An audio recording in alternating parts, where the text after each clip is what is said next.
We'll listen to the biography of the late president, and that will be read by Eric Gbeho. After which the mass choir will give us some music.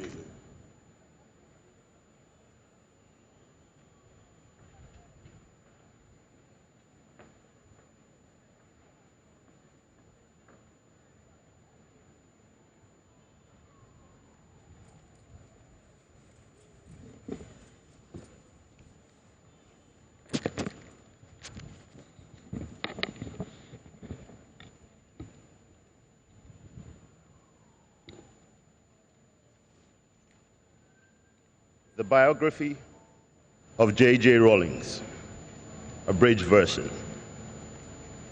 He fulfilled his purpose, former President of the Republic of Ghana, first President of the Fourth Republic.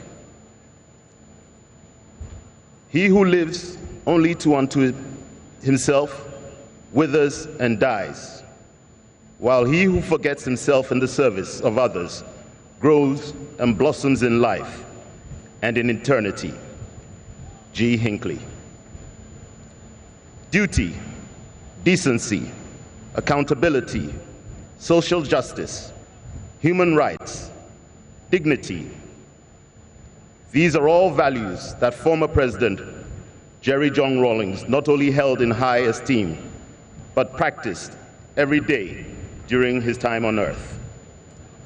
A towering and transcendent figure in African politics, former head of state and president of the Republic of Ghana, Flight Lieutenant Jerry John Rawlings is admired widely on the continent of Africa and internationally for his patriotism, sincerity, drive, and participatory leadership approach.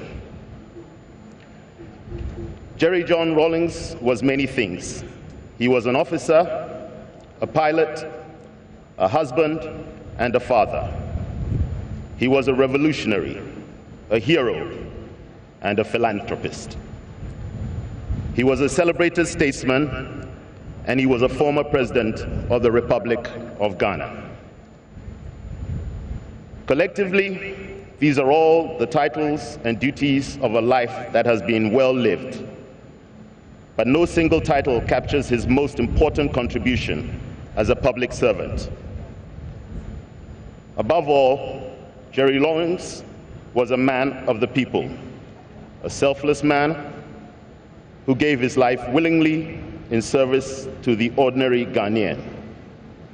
His life's work was not to champion the causes of those with wealth or power or special connections.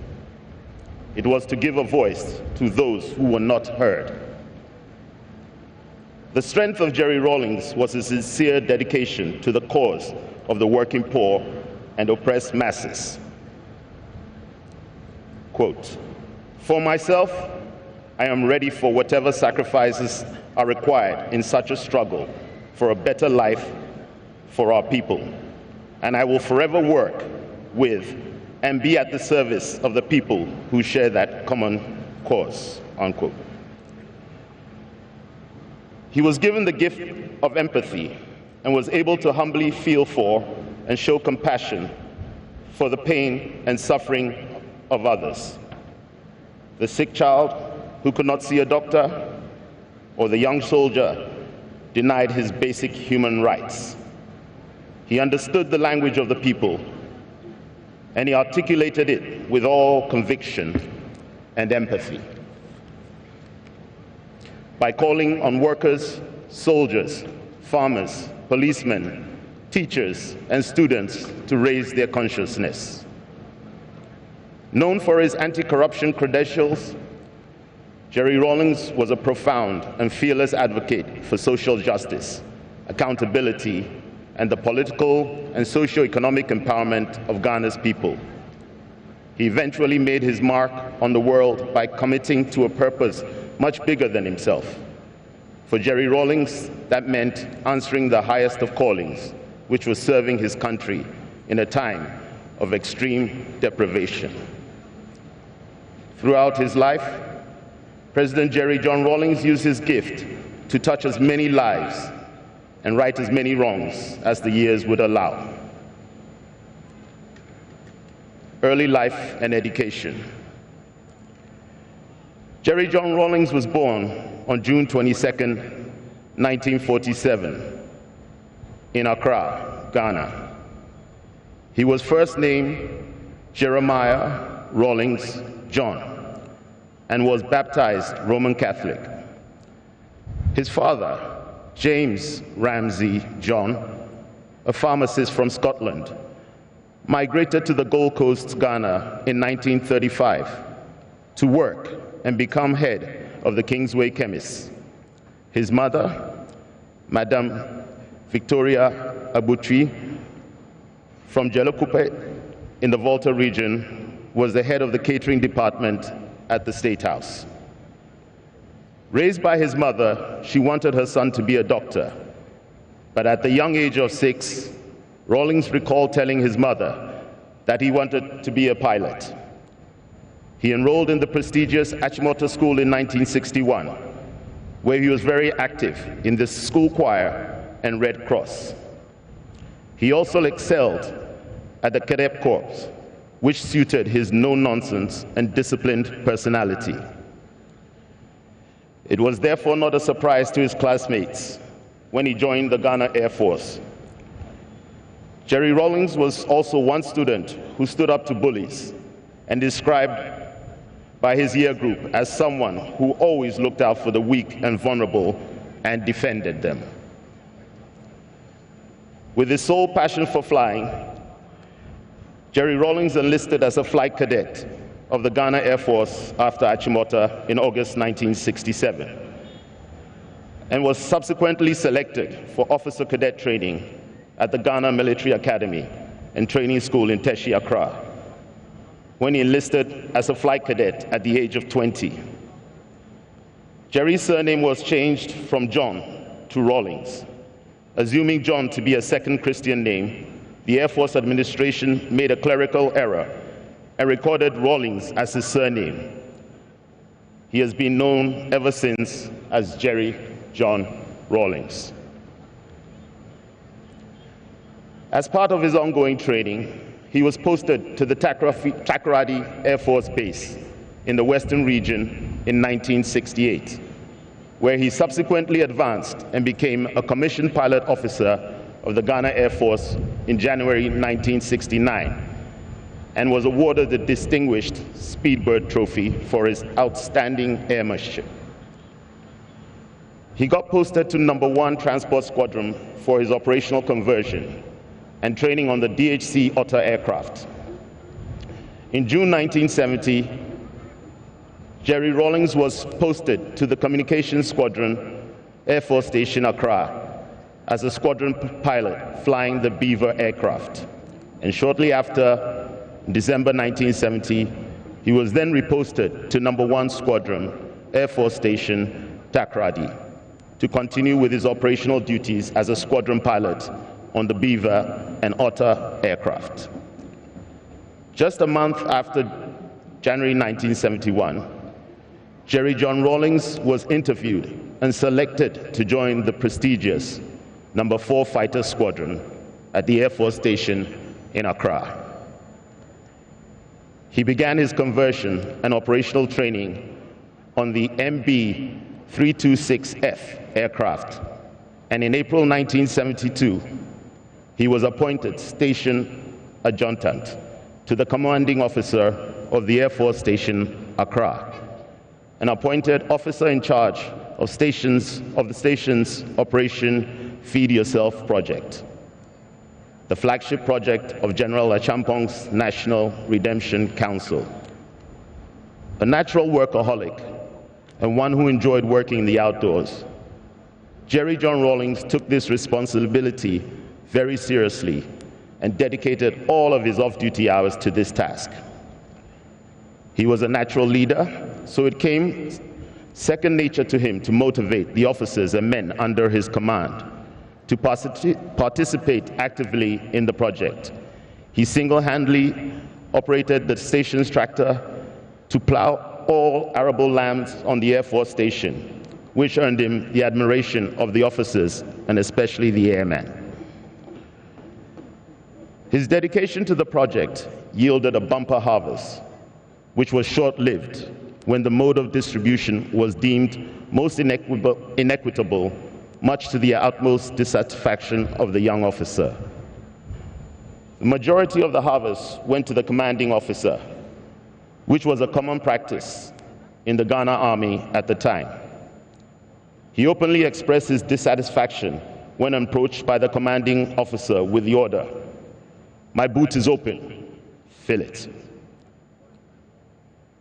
His utterances earned him the respect and endeared him to the hearts of the officers and especially the airmen.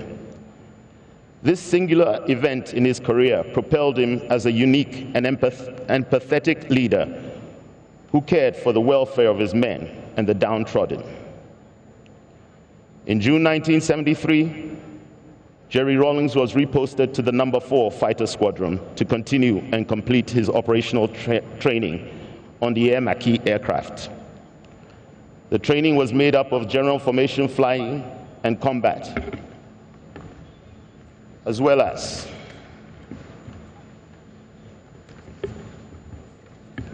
tactical formation flying to include air-to-ground firing at the Bundasi range. This included live firing with rockets, strafing, high-angle bombing, and skip bogging at the Gambaga live firing range. After these operations, Flight Lieutenant Rawlings gained his combat readiness certification.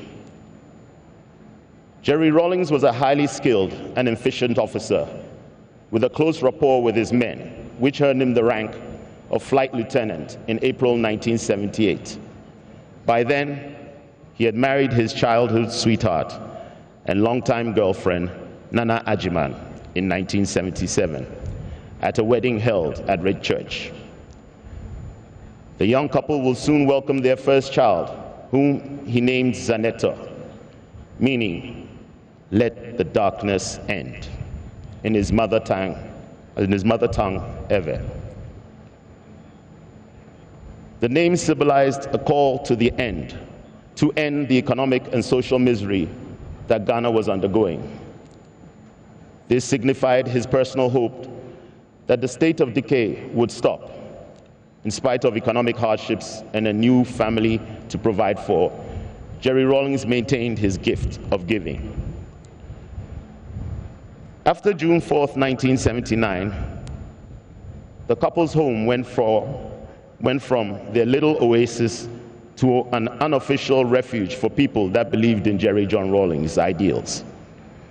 Rawlings returned to power in December 31st, 1981, thrust the young couple into a political trajectory where Nana Konadu, a young First Lady, saw an opportunity to contribute to rebuilding Ghana through the development of women, politically and socio-economically. After the birth of Zanetta, the young couple went on to have 3 more children, with each one named after an African freedom fighter, Ya Asante I of the Asante Empire, Princess Amina of Sokoto and Zaria, and Kimati of the Kikuyu people, a strong indication of his political ideals and that we have a duty to fight for what is just, even at the cost of our own lives. Early political career. When Jerry Rawlings became head of state of Ghana in 1981, he inherited the worst economy in the nation's history. Food and fuel were scarce. Store shelves were empty, and people had to queue for hours just to buy a tin of milk or a loaf of bread. Every Ghanaian was affected by increasing food shortages and long bread queues. In the rural areas outside of Accra, people lived in dire deprivation, but perhaps better than those in Accra's growing slum areas, which often had unpaved, potholed roads, lacked electricity or sanitation, and offered the unskilled poor no way of bettering their lot. in a string of setbacks that would have broken a lesser man and would have been easy for Rawlings to retreat from public life and live out his years in peaceful quiet. But that was not Jerry Rawlings. This is where he showed his character, his patriotism, his faith, and his endurance in the worst of possible circumstances. Throughout the 1980s, Jerry Rawlings led the country through the difficult years of economic recovery. In 1983, he initiated the Economic Recovery Program, ERP, a pragmatic economic program to reverse Ghana's collapsed economy and subsequently revive the financial health of the country in order to generate positive economic growth. After several years, the ERP's successful implementation restored international confidence in Ghana and in turn succeeded in restoring national pride in Ghanaians. With unwavering determination, Jerry Rawlings brought government closer to the people by reintegrating the grassroots, including market women, fishermen, informal workers, and other urban poor and working class people into national politics.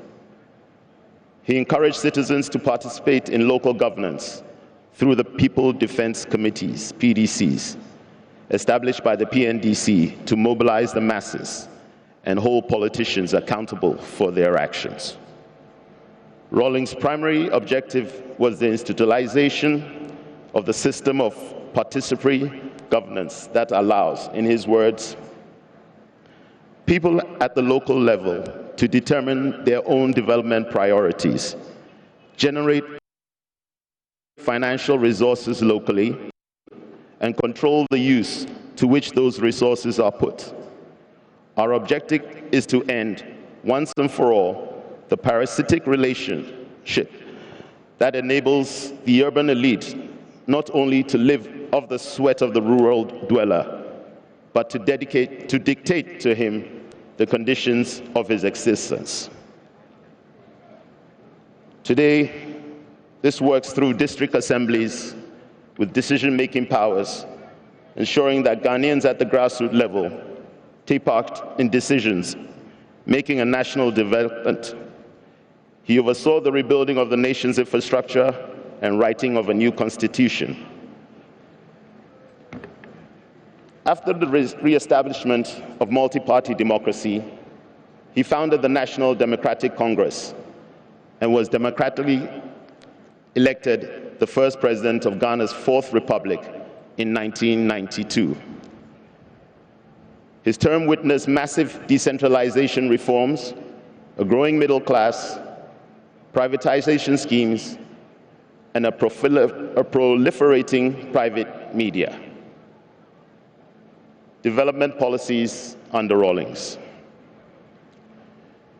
Jerry Rawlings focused on implementing human-centered development policies in order to improve the health, nutritional status, and longevity of Ghanaians, where almost 40% of total public expenditure was allocated to education and the health sector alone. The ultimate aim was to create a socially equitable system of health for Ghanaians. In the area of rural development, vigorous and comprehensive rural development programs were realized. Electrification, which was available to less than 20% of Ghana's population, was extended to all 10 regions at the time and every district. While embarking on rural development programs policies were implemented to expand Ghana's middle-income group. With food security a priority for Rawlings, agricultural policies were initiated that resulted in the recognition of Ghana's food production growth of 148% for the period between 1995 to 1997, as the third highest achievement on the record after Jordan, 157%, and China, 156%, in the World Bank's 1999 to 2000 development report. Aggressive policies were implemented to support Ghana's traditional export industries, such as gold and cocoa, and also to diversify its export content. In 1994, Ghana Investment Promotion Center was created to encourage and promote investment in Ghana. Export initiatives were put in place to increase the supply of non-traditional exports through the establishment of export production villages, EPV, and systematic market research. As part of the government's policy to attract viable foreign direct investment to Ghana, the Free Zone Scheme was implemented in 1997. This was an extensive and generous incentive package for investors interested in developing and operating free zone enclaves in single factory free zones in Ghana. International relations. Under President Rawlings, Ghana remained committed to peace and stability within Africa and internationally through its pursuance of a policy of good neighborliness along the country's common borders. This was consistent with Ghana's commitment to peace and stability and crucial to the social economic development of Ghanaians. While strengthening ties with progressive movements worldwide, especially members of the non-aligned movement, and providing support to the African struggle, he restored relations with Western nations as well as China and Japan. To enhance trade and economic cooperation between Ghana and other nations, President Rawlings undertook investment tours to the West, emerging economies of Asia, and within the African continent as well. He, however, criticized the global system as inequitable, emphasizing that developing economies that are operating free market systems are not deriving maximum benefit from the global free market system. He spoke passionately about international political morality and inequalities, and never hesitated to criticize the savagery of capitalism whenever he had the opportunity. Within the sub-region, President Rawlings contributed tremendously to conflict resolution and political stability in countries such as Rwanda, Sierra Leone, and Liberia.